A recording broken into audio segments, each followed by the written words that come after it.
Welcome to the Holistic Therapy Interviews. Today I have with me Francesca Topolski. Welcome, Francesca. Thank you. Hi. And Francesca is going to be speaking to us on the subject of kinesiology. So I'm Lucy, a high flow coach. First of all, allow me to introduce you to Francesca. Francesca comes from a family of therapists, and she qualified in kinesiology at the age of 22, and then went on to learn other therapies such as craniosacral therapy, aromatherapy, and emotional freedom technique, which you might know as EFT or even tapping. And so I'd love to hand over to Francesca to share your story and how all of this came about, your journey and your pivot moments, Francesca. I was brought up by my stepfather, who was an acupuncturist. And when he split up with my mother, she decided to do a training in aromatherapy. And as part of her training, there was a bit of muscle testing, which is what kinesiology is. It's actually muscle response testing to test for the essential oils. So she learned from a lovely guy called Marek Abanovich on her course some muscle testing. So I was introduced to it at the ripe old age of 15. And I accepted it straight away. You know, she would practice on me, and I accepted the fact that certain substances would switch off a muscle if they were bad for you, or switch on a muscle if they were good for you. So she'd practice on me a bit, and then she developed her own practice, which was mainly massage and aromatherapy, but she would do a bit of muscle testing for food, for candida, overgrowth, for certain things. She kept it fairly basic, and she'd do a little bit of visceral work using kinesiology, fixing the ileocecal valve. That was her main focus with it. I left school very young at 16 and went into office work, which I found deadly. And I did office work for a few years, and we spent a few months at our house in the south of France, and she was doing the odd patient out there, and she was using me to help her to do the muscle testing. And I had a eureka moment of, I can do this. And not only can I do this, but I feel, and I wasn't very confident at that stage in my life, I could be good at this. I'd already done a weekend course that she'd paid for when I was 19. And so I came back home, and age 20, I did the 2-year diploma. I became a kinesiologist. I did systematic kinesiology, as it is known now. Actually, it was known as applied kinesiology, but for us lay people who aren't originally osteopaths, it's systematic kinesiology. And that got me going. It was developed by a man called George Goodhart in the 1960s, who was a chiropractor. And he was using muscle testing to understand why someone's back was repeatedly going out of position. And then he would find that if you put certain substances near the body, it would change a muscle test.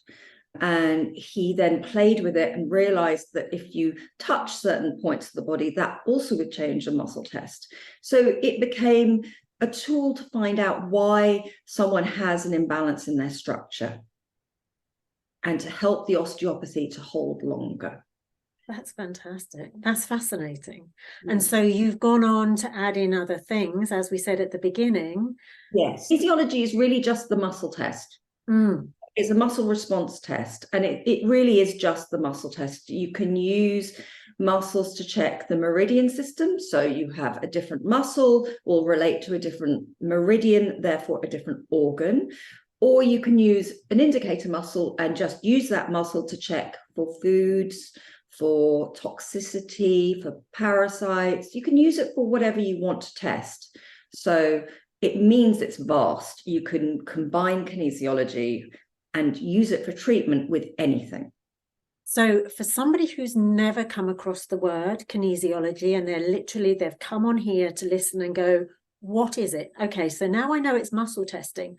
How do you test muscles? So you put a limb in a position, and you would put gentle pressure on a part of the limb. So say, for example, you wanted to check the anterior deltoid at the front of the arm. You would have the arm straight out open, at the lower end of the arm, above the wrist. The practitioner would put gentle pressure on the arm, just see, does the limb resist? If it does, the muscle switched on and it's locked. If it's spongy, like giving a little, or it just is plain old switched off or weak, you know the muscle test is off, it's weak. So you can check any muscle in the body. And that's what we do. We go around and we check different muscles, depending on the focus of the session, really.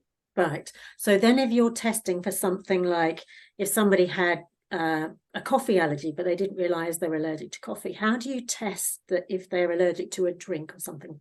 Okay, you could use the actual substance, and you would put it, I put it near their belly button, but you could put it, classically you would do it on their jaw. You wouldn't put it in their mouth. And that was the old way of doing it, because if someone has anaphylaxis, that's too dangerous.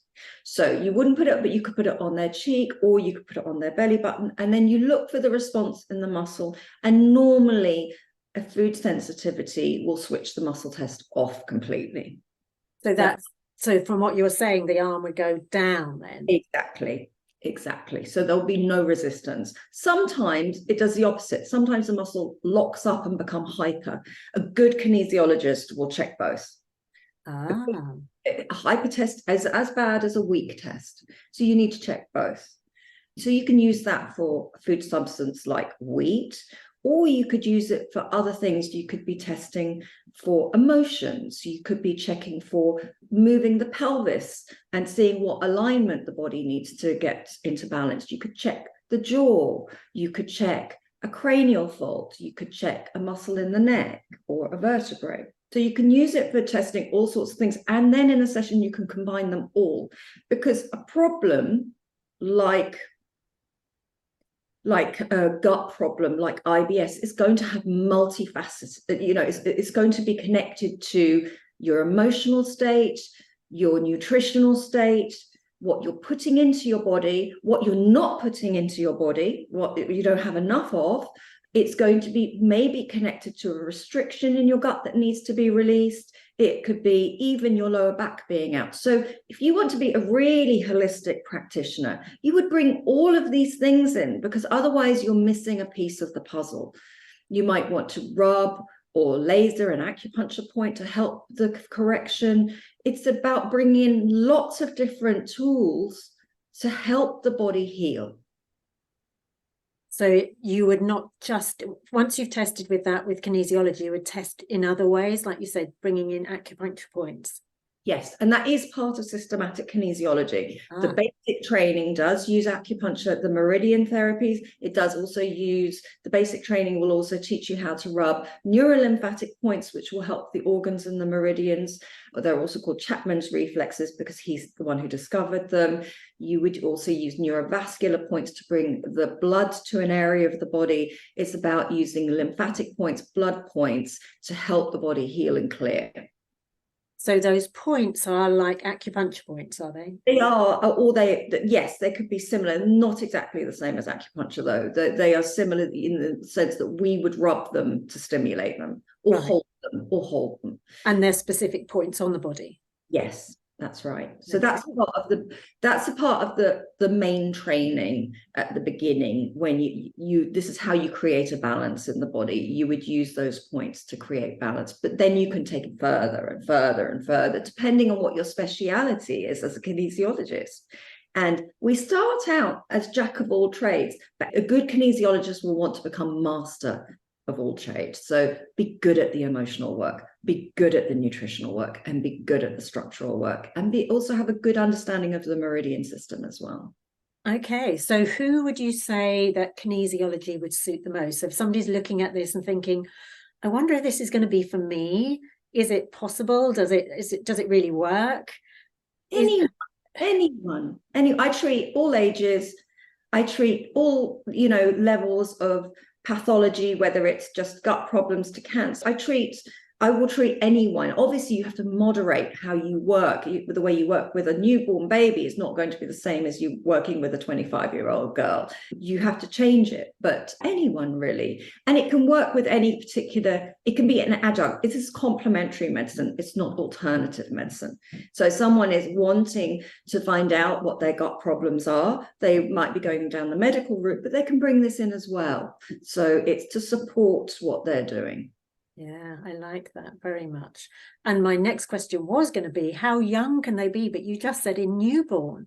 Well, you could, yeah, because some newborns are born with eczema, and you can test them through the parent. It's called surrogating. So you might want to find out what food sensitivities they have, whether there's any little homeopathic remedies that the baby could do with, whether to put in some probiotics. You know that you can't give newborn or young children lots of different things, but there are certain things that you might be able to use with a baby. For example, if the baby's got colic, you might want to find out what the mother is eating that's triggering the baby. Okay.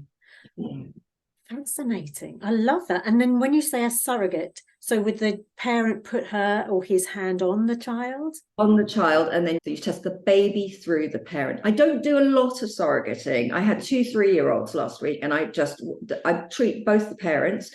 So the parents are very experienced with kinesiology, and they were both surprised. Oh, you don't need the surrogate. And I'm like, no, if I can cut the surrogate out, and with a 3-year-old, you can start muscle testing them.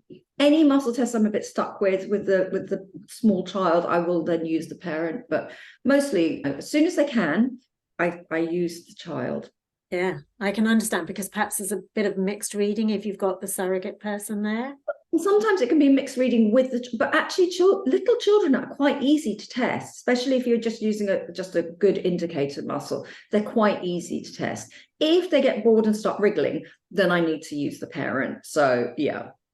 Children bored, wriggling? No. Sorry? I said, children bored or wriggling? Surely not. Yeah, well, it's hard work. But also on the other end of the scale, we've got the very elderly that may be too frail to muscle test, and they might need a surrogate as well, or a disabled person. It is quite useful. But as much as I can, I like to involve the person I'm testing. Oh, fantastic. And what would you say are the most common questions that you get, Francesca, from people?